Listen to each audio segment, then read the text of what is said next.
The letter that should not exist. The rumor began with a single misplaced letter. A hotel that did not exist. And a man who was not supposed to be seen again. It started quietly, almost harmlessly. A brief post surfaced online, claiming that Du Kong had been spotted at the Bulgari Hotel in Ziming. To an outsider, the name sounded plausible. Luxurious, exclusive, the kind of place where a man trying to disappear might choose to hide. But to anyone who actually lived in Taiwan, the statement carried a fatal flaw. There was no Bulgari Hotel in Ziming. Not now. Not ever. There was, however, a Burgery Hotel. A modest guest house. Functional. Forgettable. Known mainly for hosting short-term tourists from mainland China. One misplaced letter. That was all it took. Yet that single error dragged an entire internet into a maze of suspicion from which there was no clear exit. Within hours, the name Du Kong resurfaced across social platforms. For years he had remained in the background, known only as the former manager of actor Yu Menglong.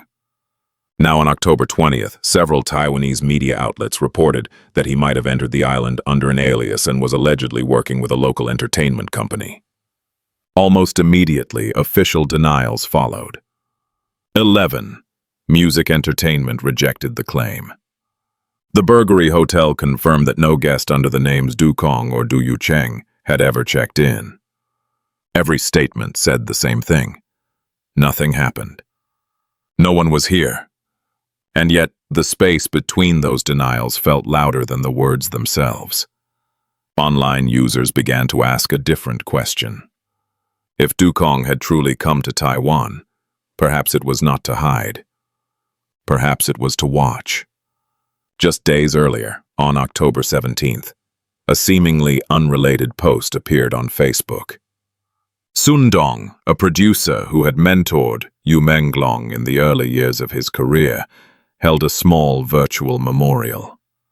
His message was brief, restrained, and unsettling. He wrote that if he were truly afraid, he would not have dared to hold the memorial at all. He added that he would simply be more careful when going out, because traffic accidents, as he put it, were the hardest to avoid. To many readers, the words sounded calm. Too calm. The comment section erupted almost instantly. Warnings flooded in. Urgent, please. A shared belief that something invisible but dangerous was moving closer. The fear did not come from nowhere. Over the past decade, Du Kong had been connected to more than one tragedy. Yu Menglong was gone. Before him, another artist under the same management, Chao Renlang, had died under unresolved circumstances in 2016. And more recently, Shuang, a martial artist turned rising star, was killed in what authorities described as a traffic accident. 3 artists, 3 deaths, 1 manager. Coincidence was the official explanation. But coincidences, when repeated, begin to feel like patterns. As tributes to Yu Menglong spread across international platforms, something even stranger occurred. His image appeared on a global ranking of the most handsome faces, accompanied by a short, devastating phrase: "Rest in peace." Fans across continents reacted with grief and confusion. Petitions calling for an independent investigation gathered hundreds of thousands of signatures. Memorial videos reached millions of views within days. Then came the detail no one could ignore. In behind-the-scenes photos, in archived live streams, in footage taken months before his death, viewers noticed the same absence. One of Yu Menglong's lower left teeth was missing. The detail appeared too consistently to be dismissed as an accident. Production timelines confirmed that the images predated his final public appearances by months. Forensic specialists would later explain, in purely technical terms, that teeth are often removed during body preservation to slow decay. The explanation was clinical, precise, and deeply disturbing, because it raised a question no one was prepared to answer. If this was planned, then Yu Menglong was never meant to disappear. He was meant to be displayed. For years, Dukong had been invisible by design. He did not stand under stage lights or accept awards. His name rarely appeared in headlines.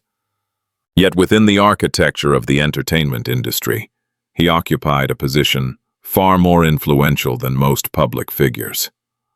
He controlled schedules, contracts, travel routes, and private access.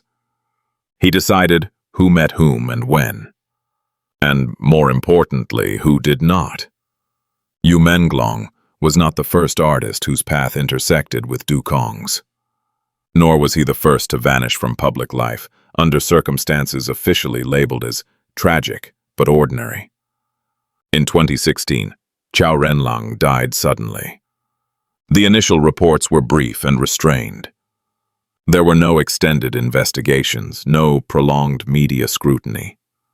His death was categorized as unfortunate, personal, and ultimately unremarkable.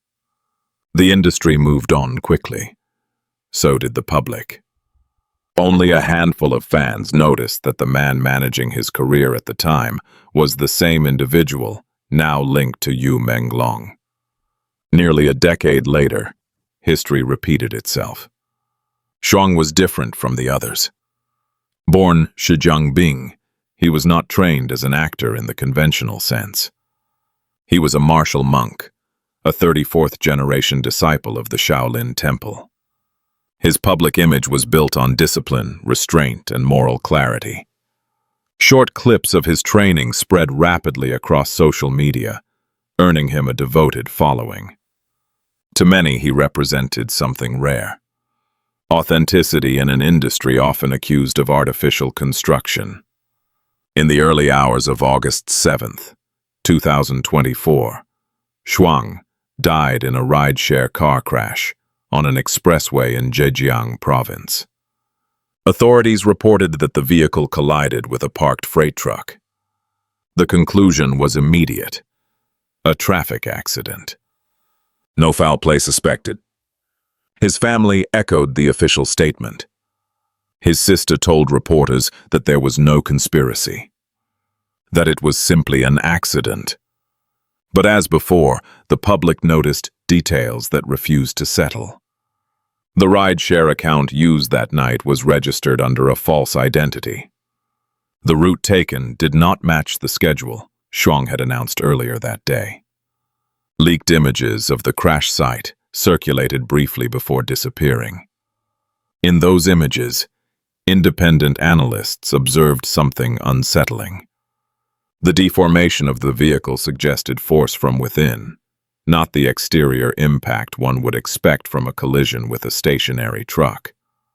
No authority confirmed these interpretations. No authority denied them either. Silence filled the gaps. What connected Yu Menglong, Chao Renlang, and Shuang was not merely their deaths, but what followed. In each case, fragments of their lives reappeared in unfamiliar forms. A portrait, a statue, a pair of worn cloth shoes. Objects detached from their original owners, recontextualized and displayed. For Yu Menglong, it was the now infamous sculpture unveiled at a major art exhibition. A humanoid figure with the head of a carp, dressed in a gray suit, bound with chains and red ribbons. Viewers quickly noticed the resemblance. The suit matched one Yu had worn in a previous photo shoot. The symbolism was impossible to miss, and equally impossible to explain. For Shuang, it was subtler and perhaps more disturbing. Inside an exhibition space associated with the same network of institutions, a pair of brown cloth shoes appeared beside a simple caption: "The Monk's Journey." Hours after photographs of the display surfaced online, fans recognized the shoes immediately. They were identical to those Shuang had worn during his Shaolin training. Next to the shoes stood a human-shaped specimen. Its proportions, posture, and facial structure aligned with Shuang's features with unsettling precision. When images of the sculpture were overlaid with photographs of the man himself, the similarities extended beyond coincidence. Once again, no official statement addressed the comparison. Dukong's name did not appear in any of these exhibitions. He did not give interviews. He did not issue statements. But in corporate filings and registration documents, his presence remained consistent. He was a shareholder, a founder, a silent architect. To many observers, this pattern suggested something deeply wrong. 3 artists, 3 abrupt endings. 3 instances where death was followed not by closure, but by transformation. The individual disappeared. The image remained. Preserved, repurposed. Online discussions grew increasingly tense. Some users warned that speaking too openly invited danger. Others insisted that fear was precisely what sustained the system. Posts were deleted. Accounts went quiet. Certain keywords became difficult to search. Then came a moment that shifted the tone entirely. In mid-October, Sun Dong, the producer who had guided Yu Menglong during his earliest years, held a small online memorial. His words were measured, but the subtext was unmistakable. He acknowledged fear without naming it. He referenced accidents without describing any. And he implied awareness of something that could not be said aloud. The reaction was immediate. Viewers urged him to seek protection, to involve authorities, to stop speaking publicly. Because if these deaths were connected, then proximity itself had become a risk. By this point, coincidence was no longer a sufficient explanation. In investigative analysis, repetition is never neutral. When the same variables appear across multiple events, the question shifts from what happened to why it continues to happen. The entertainment industry thrives on narratives, on reinvention, on controlled exposure. But death, when repeated under similar conditions, demands a different kind of scrutiny. The most unsettling possibility was not that these artists had been killed. It was that they had been selected. Every investigation reaches a moment where people give way to paper. Names fade. Emotions cool. What remains are documents. Registrations, addresses, corporate filings that do not lie outright but often hide the truth in plain sight. The name that began to surface repeatedly was Cam Mo Shang. On paper, it appeared harmless. A newly established art research company, registered in April 2024. Its stated scope of business included design, research, and art exhibition. Vague terms common within creative industries, flexible enough to mean almost anything, or nothing at all. The company had only 2 shareholders. One was a businessman known publicly for minor investments across creative ventures. The other was Dukong. This detail alone raised concern. But concern deepened when investigators examined the timeline. Cam Mo Shang was founded just months before Yu Menglong's final public appearances. Shortly after its registration, changes occurred around him. His personal assistant was replaced. His schedule intensified. Long shoots were booked back-to-back. Several crew members later recalled that he wore a mask on set more frequently, citing dental health issues. At the time, the explanation seemed reasonable. In hindsight, it felt rehearsed. The company's registered address led to a warehouse site with a history few people remembered. It had once belonged to a defunct storage facility associated with an art logistics network. Rumors suggested that the building contained multiple subterranean levels, but no official records detailed their function. What was documented, however, was the building's unusually advanced internal security system. According to network engineers who later examined publicly accessible data, the internal cameras operated on military-grade H.265 encryption, far exceeding the standards used by civilian art spaces. Portions of the signal traffic appeared to be rerouted to servers located not locally, but in Beijing, specifically to the district known as the 798 Art Zone. The coincidence was difficult to ignore. The 798 Art Zone had long positioned itself as a symbol of contemporary Chinese art. Industrial spaces transformed into galleries. History repurposed into aesthetic experience. Yet insiders had whispered for years that not all of the complex was open to the public.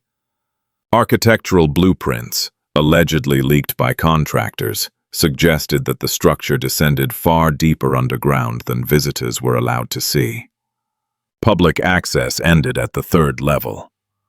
Below that, according to those blueprints, were areas labeled storage, preservation, and research. Around the same period, Cam Mo Shang was founded.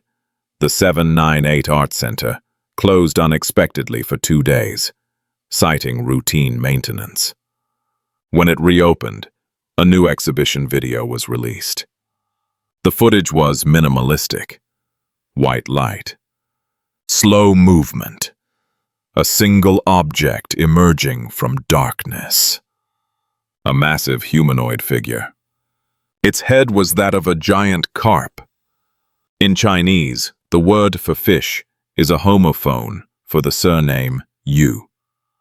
The body was dressed in a gray ash suit, tightly bound with chains and red ribbons. Observers quickly compared the image to Yu Menglong's past wardrobe. The resemblance was exact. Millions reacted with outrage.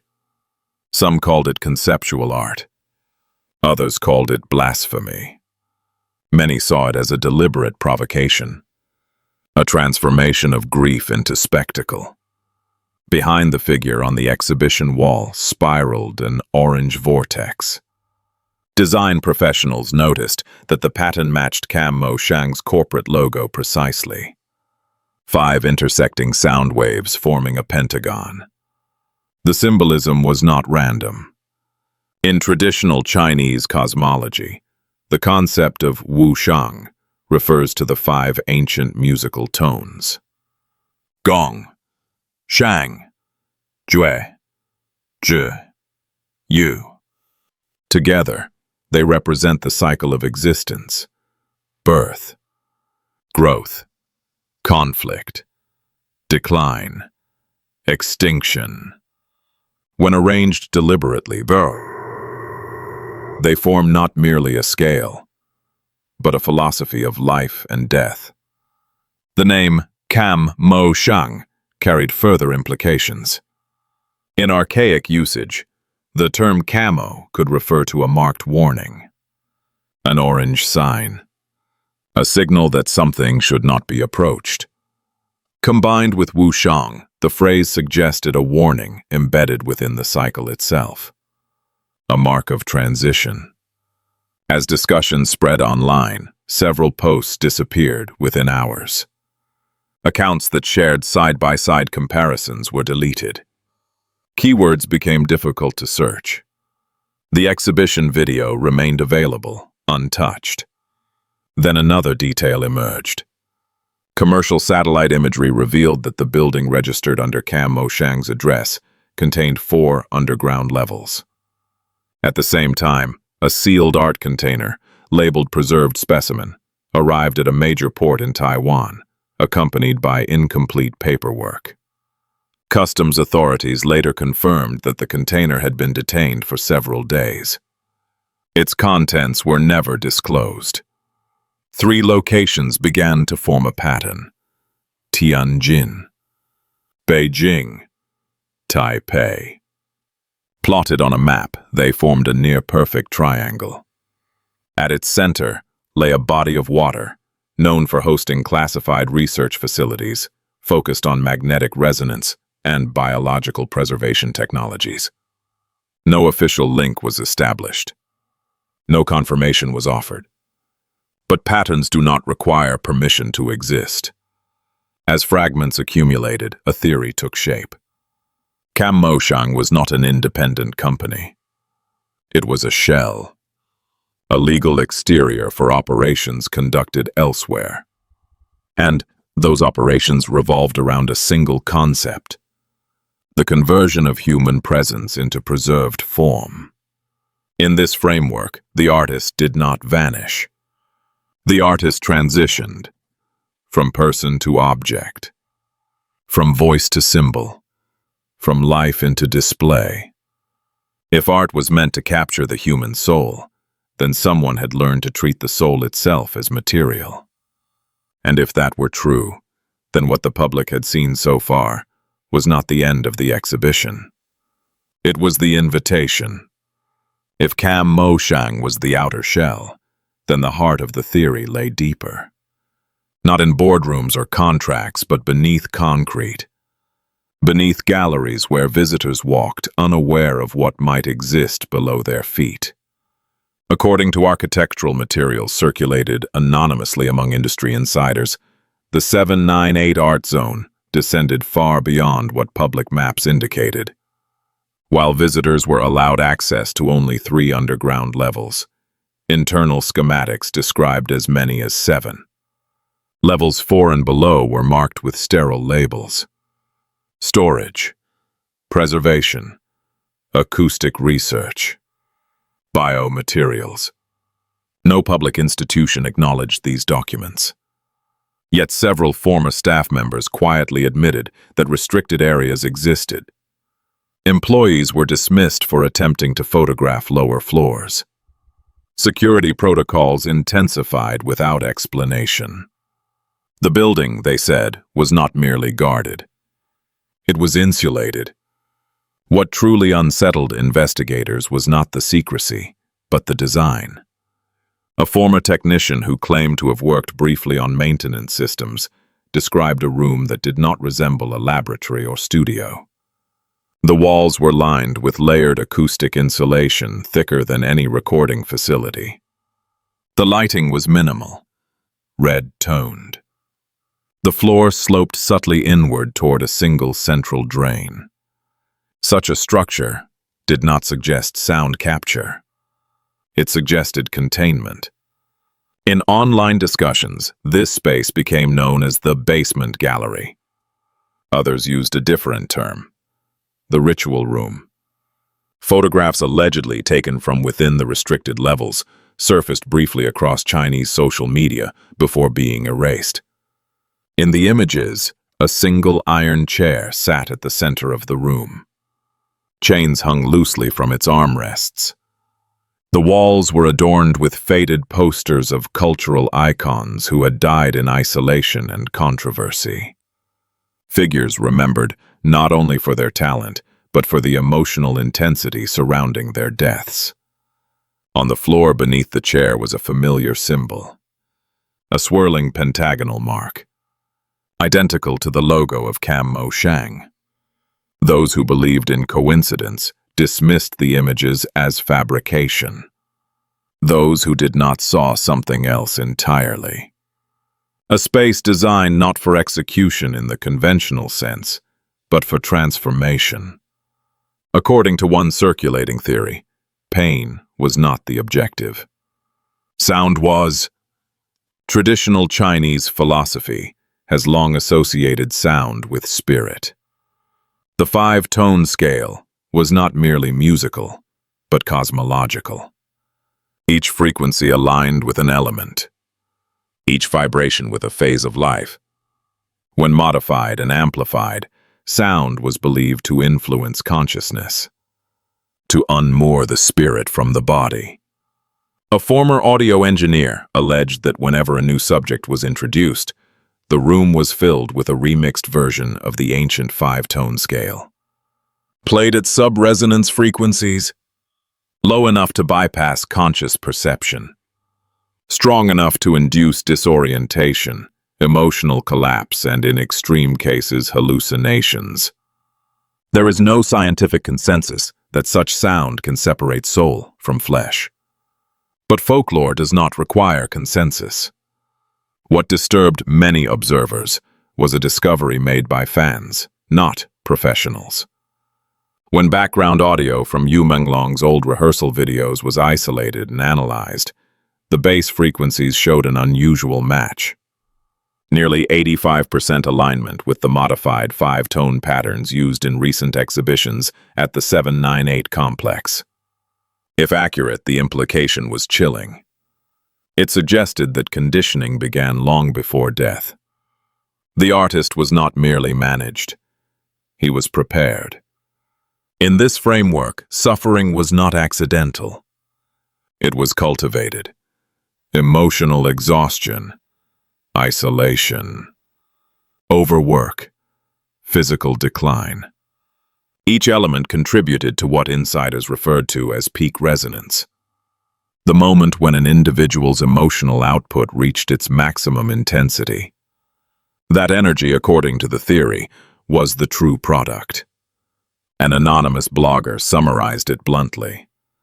In the entertainment industry, a celebrity's death is not the end.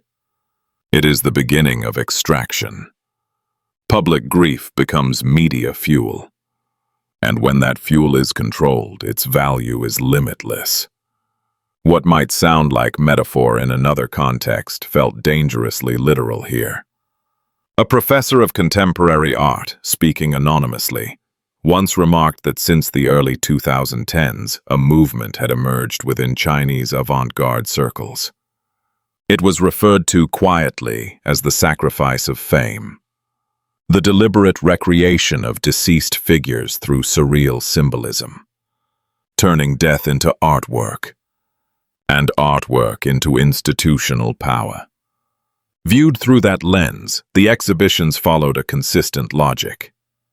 The carp-headed figure, the monk's shoes, the framed portraits of fallen icons, different forms, the same ritual, transformation through display.